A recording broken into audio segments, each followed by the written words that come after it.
ایک تو یہ جو ہم کہتے ہیں نا پریشر، میرے خیال میں ایک پریشر یہ جو اب کیا کہنا چاہیے سوشل میڈیا سے مطلب عجیب عجیب باتیں ان کے متعلق ہوئیں، مجھے شرمندگی ہوئی، مجھے افسوس ہوا کہ میں نے ان کو بلکہ ہم دونوں نے ان کا نام دے کر کے ان کے اوپر یہ لوگوں نے الزامات اور عجیب عجیب باتیں شروع کر دی۔ یہ کیا کوئی مہذب معاشرے میں ایسی باتیں ہوتی ہیں؟ مجھے سمجھ نہیں آ رہا ہے ہم جا کس طرف رہے ہیں کہ ہم اسٹریٹ وے ہم نے فیصلہ کر لیا ہے ہم نے برباد کرنا ہے اس ملک کو، اس نیشن کو۔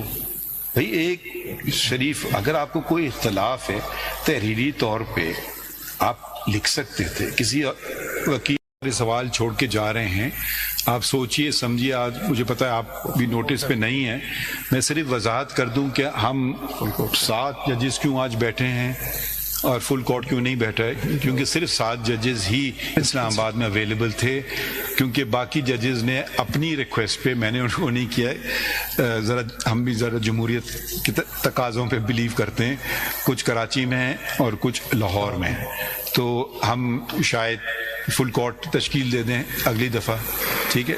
تو ہم اب آپس میں ذرا مشورے کر لیں گے، کیونکہ آج کی میں وضاحت کر دوں جتنے ججز تھے اسلام آباد میں وہ سب کے سب آج موجود ہیں، باقی لاہور میں اور کچھ کراچی میں، کیونکہ یہ مسئلہ اس کو ہم صرف دکھا رہے ہیں آپ کو کہ ہر موڑ پہ سیریسنس ہے، ہر موڑ پہ، ٹھیک ہے؟ تو پاکستان بار کونسل اور پھر انہوں نے بھی ذکر کیا 1-2-3 پٹیشنز آئی ہیں، وہ بھی کمیٹی کے تھرو آ جائیں گی، پھر دیکھیں آتی ہیں ہمارے سامنے نہیں آتی ہیں تو میں اس پہ کچھ کہنا نہیں چاہتا ہوں، وہ بھی آ جائیں گی۔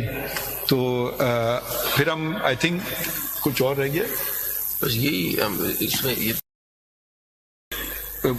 میرے سیکرٹری نے کہا کہ جی ججز آئے ہیں اسلام آباد ہائی کورٹ صاحب سے ملنے کے لیے، تو میں نے کب ملنا چاہتے ہیں؟ کہتے نہیں باہر کھڑے ہوں، تو میں نے کہا بالکل آپ بلا لیجئے جی۔ یہ میٹنگ ہوئی مگر نہ میرے پاس ایڈمنسٹریٹو پاورز تھے، نہ میرے پاس کوئی قانونی پاورز تھے، نہ میرے پاس آئینی پاورز تھے کہ میں کچھ کر سکتا۔ اور میں کچھ اور نہیں کہنا چاہتا ہوں کہ سینئر پیونی جج کتنا پاورفل تھا۔ میں جتنی میٹنگز کرتا ہوں آفیشلز میں ہمیشہ سینئر پیونی جج میرے ساتھ ہوتے ہیں۔ پاکستان بار کونسل اس بات کی گواہی دے گے، سپریم کورٹ بار ایسوسیشن اس بات کی گواہی دے گی، جہاں تک اب کبھی کبھی موجود نہ ہو تو ایک دوسری بات ہے۔ ہم ہمیشہ کوشش کرتے ہیں کنٹینیوٹی ہونا چاہیے انسٹیٹیوشن میں بھی، یہ نہیں کہ ایک چیز جیسے یوں چل رہا ہے تو دوسرا کہ یوں چلنے لگے، وہ بھی نظام کے لیے اچھی نہیں ہے۔ نظام کس کے لیے؟ لوگوں کے لیے۔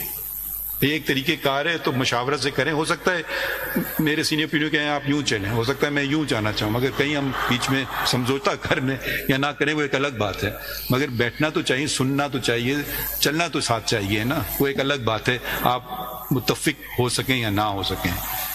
آگے بڑھتے ہیں، یہ اگلا ہے پھر وہ یہ پھر ایک انسیڈنٹ ہے، ٹھیک ہے؟ تو میں صرف اس کی ذرا وضاحت کرنا چاہ رہا تھا۔ پھر خطوط کا ذکر ہے، 2 خطوط کا، مجھے اس کی کوئی کاپی کبھی نہیں آئی تو مجھے نہیں پتہ اس کے بارے میں اس کے بارے میں کچھ نہیں کہنا چاہتا ہوں۔ تو شوکت صدیقی صاحب کا ہے، پھر اب پیراگراف 9 پہ آ جائیے۔